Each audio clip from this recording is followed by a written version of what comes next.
আসসালামু আলাইকুম বন্ধুরা, তোমরা সবাই কেমন আছো? আশা করছি খুবই ভালো আছো। আল্লাহর রহমতে আমিও ভালো আছি।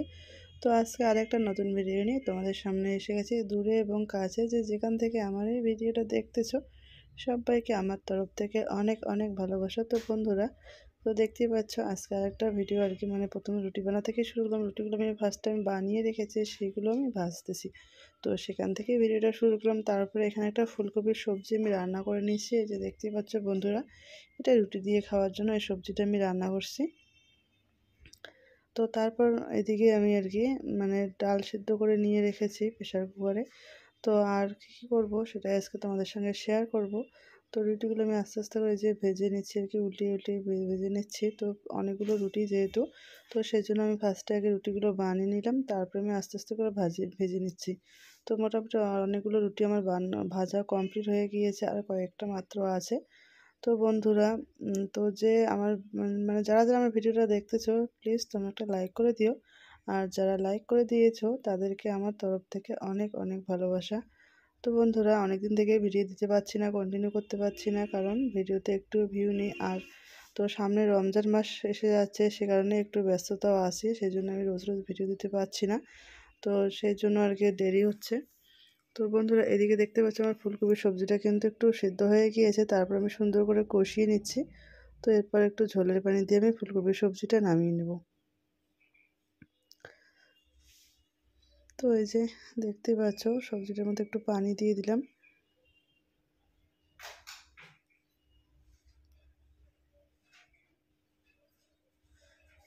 তো আবার একটু ঢেকে দেবো, যদি আর কি একটু কাঁচা কাঁচা ভাব থাকে সেটা যাতে সুন্দরভাবে সিদ্ধ হয়। তো আমি এদিকে রুটিগুলো ভেজে নিচ্ছি আর কি। এদিকে আমার সবজিগুলো হয়ে গিয়েছে, যে নামিয়ে নিয়েছি। দেখতে পাচ্ছ বন্ধুরা কত সুন্দর রং হয়েছে, সবজিটা কালার হয়েছে। আর এদিকে আমি রুটিগুলোও ভেজে নিয়েছি।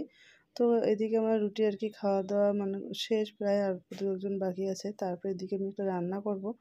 তো এখানে আমি ডাল ফোড়ন দেবো, সেই কারণে আর কি ফোড়নটা দিয়ে নিচ্ছি। যে দেখতেই পাচ্ছ বন্ধুরা ডালগুলো। তো এখানে প্রথম শুকনো মরিচ আর একটু পাঁচফোড়ন দিয়ে নিলাম, আর এরপর আমি ডালটা ঢেলে দেবো। তো ডালটা আমি ফার্স্ট টাইম সেদ্ধ করে নিয়ে সব কিছু মশলা দিয়ে তারপর একটু পানি দিয়ে সুন্দর করে ডালটা আমি ফুটিয়ে নিয়েছিলাম। এরপর আমি ডালটা আর কি ফোড়ন দিচ্ছি। তো যেহেতু অনেক গরম, একটু একটু করে দিচ্ছি, না হলে একদম মুখে এসে সব কিছু পরে আর মানে হাতের মধ্যে অনেকটা লেগে যায় ভাবটা।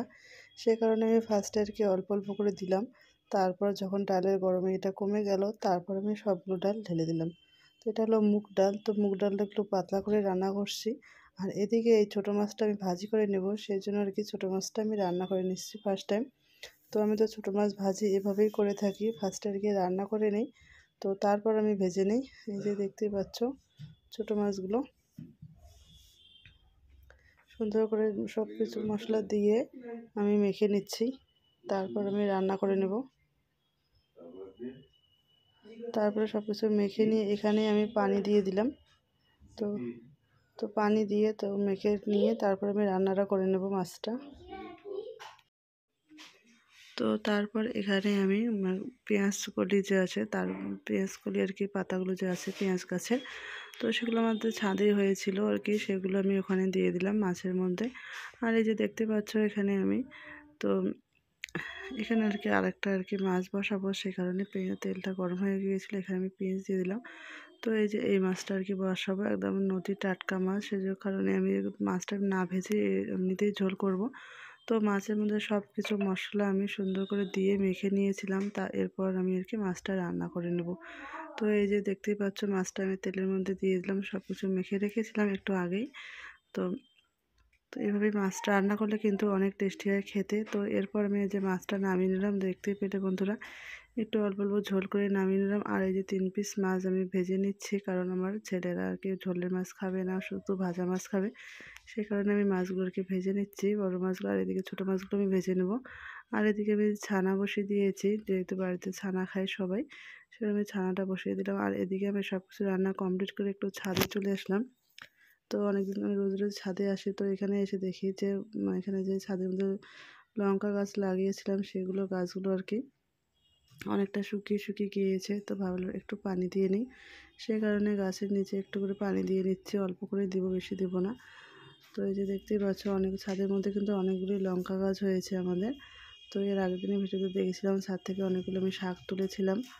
তো এদিকে তারপরে যে লঙ্কা গাছগুলোতে একটু করে পানি দিয়ে নিচ্ছি। তো একই সময়ে গাড়া কতগুলো লঙ্কা গাছ অনেক বড় বড় হয়েছে, আবার কতগুলো একটু ছোট ছোট আছে। তো যাই হোক, এদিকে ধনিয়া শাকও আমাদের ছাদে কিন্তু অনেক হয়েছে।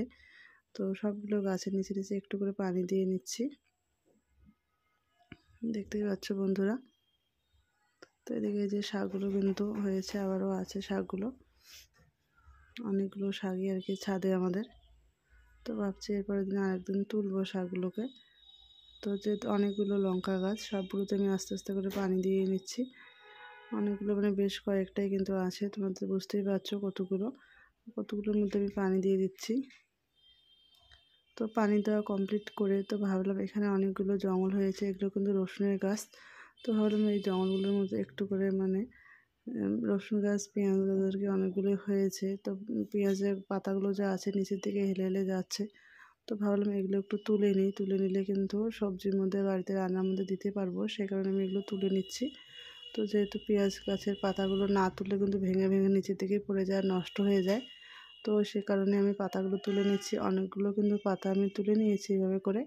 তো এই মানে পাতাগুলো সব তুললে আর কি মাছের মধ্যে যে কোনো সবজির মধ্যে দিলে কিন্তু বেশ ভালোই লাগে, খেতেও ভালো লাগে। যেহেতু আমি নিজে লাগিয়েছি সেহেতু তো আরও এগুলো যখন ভালো সুন্দর মতো হয় দেখে কিন্তু বেশ ভালোই লাগে আমাকে। তো এখানে মানে এই গাছগুলো দেখলে বেশ একটা ভালো লাগে। এরপরে আমি তো এই ভিডিওটা তো কয়েকদিনকার আগের। তো এই যে দেখতে পাচ্ছ বন্ধুরা, তো কতগুলো পেঁয়াজ গাছে কিন্তু আবার এই যে পেঁয়াজ কলি আছে সেগুলো কিন্তু ফুলও হয়েছে বেশ সুন্দর। আর এই যে অনেকগুলো গাছ কিন্তু এখানে 3টা কার্টুনের মধ্যে কিন্তু পেঁয়াজ কলির গাছ আর কি। তো বেশ অনেকগুলোই। তো এখানে আমি রসুন গাছও লাগিয়েছি। আর এই যে পেঁয়াজ কলির গাছগুলো কেন জানি একটু ফাঁকা হয়েছে, মাটিটা বেশ সাদা সাদা হয়েছে। তো এটা একটু ভালো হয়নি, তো ভাবলাম এখানে একটু পানি দিয়ে নিই। সেই কারণে যে এখানে একটু পানি এনে দিয়ে দিলাম, দেখতে পাচ্ছ। তো এখান থেকে কয়েকটা আমি পাতা তুলে নেব। এই যে যেহেতু পেঁয়াজ কলিগুলো শক্ত হয়েছে, এগুলো পরবর্তীতে আরও শক্ত হবে, তখন আর খাওয়া যাবে না। তো সেগুলি আমি তুলে তুলে নিচ্ছি, দেখতে পাচ্ছ। তো বন্ধুরা, আজকের আমার এই ভিডিওটা তোমাদের কাছে কীরকম লাগলো তোমরা কিন্তু সেটা অবশ্যই কমেন্টে জানিও। আর যদি কোনো নতুন বন্ধু আমার এই ভিডিওটা দেখে থাকো, তোমরা কিন্তু অবশ্যই সাবস্ক্রাইব করে বেল আইকনটা বাজিয়ে পাশে থেকো। তো বন্ধুরা, আমার এই যে পেঁয়াজ কলির গাছগুলো দেখিয়ে আজকে ভিডিওটা আর কি শেষ করব। তো আমি অনেকগুলোই পেঁয়াজ কলি এখান থেকে উঠিয়ে নিয়েছি। তো এই গাছগুলো কিন্তু দেখে বেশ ভালো লাগতেছে, সেই জন্য আমি একটু লম্বা করে একটু ভিডিও করে নিলাম। তো যেহেতু আমার কাছে আমার অনেক পছন্দের আর কি সুন্দর গাছ। আর এই যে দেখতে পাচ্ছ পেঁয়াজ কলি কত সুন্দর ফুল হয়েছে সাদা সাদা। তো দেখে কিন্তু বেশ ভালোই লাগতেছে। আমি বেশ কিন্তু অনেকগুলোই উঠিয়েছি, তোমরা দেখলেই বুঝতে পারবে কতগুলো পেঁয়াজ কলির পাতা উঠিয়েছি। তো প্রথমে ভাবলাম হয়েছে আর উঠাবো না, তারপর দেখলাম না, অনেকগুলো পাতা আমি নিচের দিকে পড়ে পড়ে আছে, আবার পেঁয়াজ কলিও ফুলও ফুটে হয়েছে। তো এরপর আমি বাড়ি চলে যাচ্ছি। তো বন্ধুরা, আজকের ভিডিওটা আমার এই পর্যন্তই। তোমরা সবাই ভালো থেকো, সুস্থ থেকো। এর পরবর্তী ভিডিওতে তোমাদের সঙ্গে দেখা হবে। আজকের জন্য আমি এখানে বিদায় নিচ্ছি। আল্লাহ হাফেজ।